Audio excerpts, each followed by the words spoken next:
Bonjour, voici les premiers exercices sur les pourcentages et voyons ici la traduction de calculer les pourcentages ou augmenter un nombre d'un pourcentage ou le diminuer en faisant une multiplication.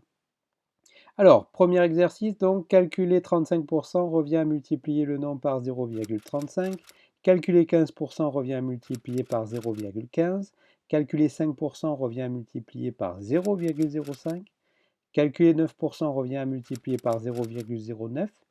Calculer 7,2% revient à multiplier par 0,072. Et calculer 0,5% revient à multiplier par 0,005. Ensuite, l'augmentation. Rappelez-vous, l'augmentation, c'est 1 plus le pourcentage. Donc, augmenter de 20% revient à multiplier par 1,20. Augmenter de 15% revient à multiplier par 1,15. Augmenter de 13,4% revient à multiplier par 1,134. Augmenter de 4% revient à multiplier par 1,04. Et enfin, diminuer d'un pourcentage. Alors là, c'est un peu plus difficile parce qu'il y a une soustraction. C'est 1 moins le pourcentage. Donc diminuer de 12%, ça revient à multiplier par 0,88. Diminuer de 25%, ça revient à multiplier par 0,75. Diminuer de 4%, ça revient à multiplier par 0,96. Et enfin, diminuer de 2,1%, ça revient à multiplier par 0,979.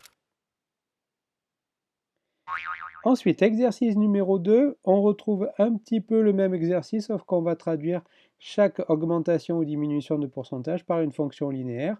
Alors, par exemple, augmenter de 25%, on peut le traduire par la fonction qui est x associe 1,25x. On multiplie par 1,25. Ensuite, diminuer de 4%, on le traduit par la fonction qui est x associe 0,96x. Diminuer de 75%, on le traduit par la fonction qui est x associe 0,25x. Diminuer de 20%, on le traduit par la fonction qui est x associe 0,80x. Et enfin, augmenter de 10%, on le traduit par la fonction qui est x associe 1,10x. Exercice numéro 3, c'est l'inverse. On va traduire chacune des fonctions linéaires en une variation de pourcentage. Alors, la fonction qui est x associe 1,35x, on multiplie par 1,35, c'est-à-dire qu'on augmente de 35%. La fonction qui est x associe 0,98x, cette fois, on va diminuer de 2%. La fonction qui est x associe 1,01x, ça, on augmente de 1%. La fonction qui est x associe 0,86x, ça revient à diminuer de 14%.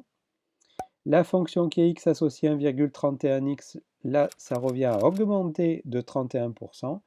Et enfin, la fonction qui est x associée 1,2x, ça revient à augmenter de, attention, de 20% et non pas de 2%.